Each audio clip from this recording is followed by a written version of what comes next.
And the next fight, man, it's very interesting. We've got Drakkar Klose making his return after losing to Beneil Dariush, and then he does have the win against Bobby Green, which is very controversial, which has aged pretty well, I guess you could say. And Brandon Jenkins, man, took a fight on short notice against Zhu Rong.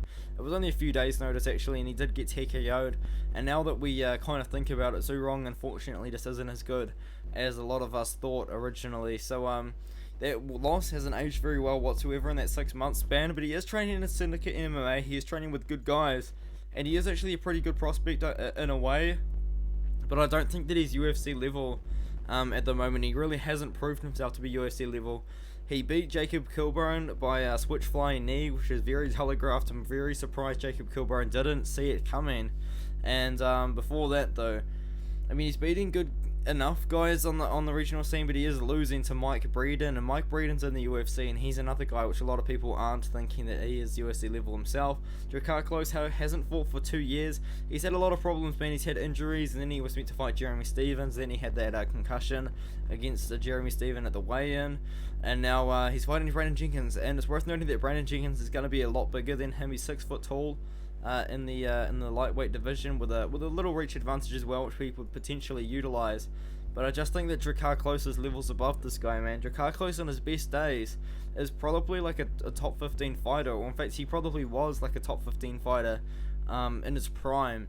But that Beneil Dariush loss hasn't actually aged too badly. Beneil Dariush could be fighting for a title with 1 or 2 more wins. Christos Giagos is very well rounded. Bobby Green is now looking on the outside of the top 15 in right now. Lando Venato as well was still regarded as a decent sort of prospect. Always brings a good fight.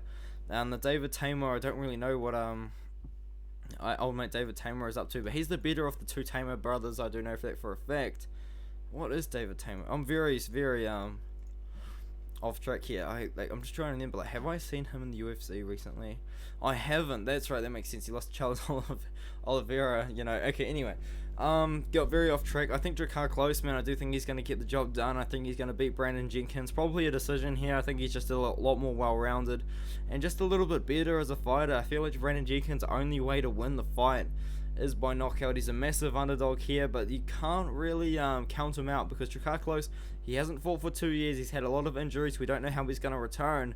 Brandon Jenkins is fighting out of Syndicate MMA, so he does have a lot of good training partners there. He could be live for like a round 1 KO while Drakkar Klose is still kind of building into the fight, but that's his only chance of winning, in my opinion. Apart from that, I think Drakkar Klose is going to close the distance and land his shots and just kind of do what he wants to do in the fight. I think Drakkar Klose will win. Brandon Jenkins potentially a live dog, but he's really not. I'm going Drakkar Klose, man.